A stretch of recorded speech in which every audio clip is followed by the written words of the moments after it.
నమస్తే, welcome to the truth. నేను పవన్. ఇక ఆంధ్రప్రదేశ్లో ప్రభుత్వం మారి చంద్రబాబు నేతృత్వంలో నూతన ప్రభుత్వం ఏర్పడి నెల రోజులు మాత్రమే అయింది.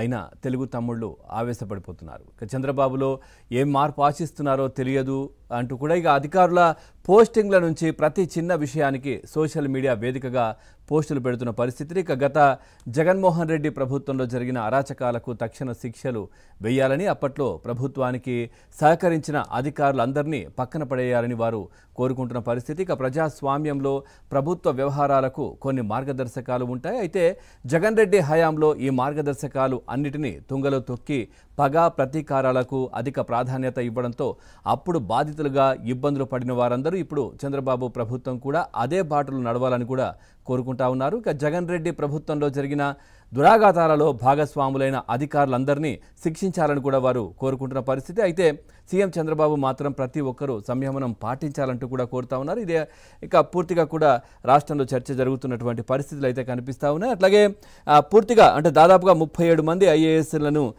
బదిలీ చేస్తూ కూడా ఇటు ప్రభుత్వం చర్యలు కూడా తీసుకున్నటువంటి పరిస్థితి. అంటే గత ప్రభుత్వంలో తాడేపల్లి ఆదేశాలను తూచా తప్పకుండా పాటించి అరాచకాలు సృష్టించిన పలువురు ఐపీఎస్ అధికారులను పక్కన పెడుతూ రాష్ట్ర ప్రభుత్వం కూడా నిర్ణయం తీసుకుంది. ఇలా ఒక్కొక్కటిగా ఈ అంశం ఒకటి. అదేవిధంగా మనం చూడొచ్చు, రఘురామకృష్ణరాజు ఉండి ఎమ్మెల్యేగా ఉన్నారు. సో ప్రభుత్వం అంటే ఎవరి పని వారు ఈ కూటమి అధికారంలోకి వచ్చిన తర్వాత ఎవరి పని వాళ్ళు చేసుకుంటున్నటువంటి పరిస్థితులు కనిపిస్తూ ఉన్నాయి. అదేవిధంగా రఘురామకృష్ణరాజు కూడా అదేవిధంగా కూడా అంటే ప్రభుత్వం నుంచి అంటే ఇంకా బడ్జెట్ కూడా ప్రవేశపెట్టలేదు. అయినప్పటికీ కూడా తన సొంత నిధులతో కావచ్చు, లేదంటే తనకు సన్నిహితులు తనకు తెలిసిన వాళ్ళు ఇచ్చినటువంటి ఫండ్స్తో తన ప్రాంతాన్ని అభివృద్ధి చేయడమే ఒక లక్ష్యంగా పెట్టుకొని ముందుకు సాగుతూ ఉన్నారు.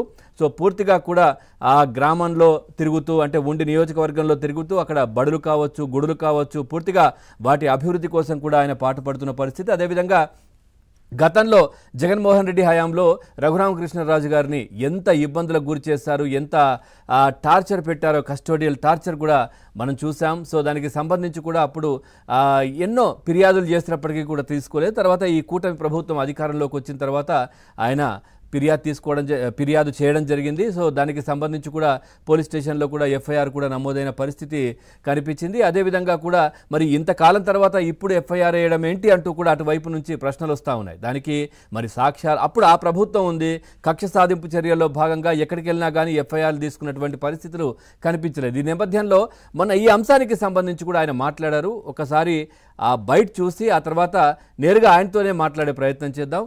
ఒకసారి బయట సొంటలు తెలుసన్నారో తెలియకన్నారో, ఇంకొద్ది మంది సాక్షి ప్రేక్షకులైన కొద్దిమంది దురభిమానులు ఎవరైనా మరి ఆ సొంట చెప్పింది నిజం అనుకుంటే మరి సరి చేయవలసిన బాధ్యత కూడా మరి నా మీద ఉంది కాబట్టి చెప్తున్నా. సుప్రీంకోర్టు ఈ కేసు కొట్టేయలేదు. సుప్రీంకోర్టు అసలు medical reports correct, Guntur road ఇచ్చిన రిపోర్ట్ కరెక్ట్ అని ఎవడో అనలా.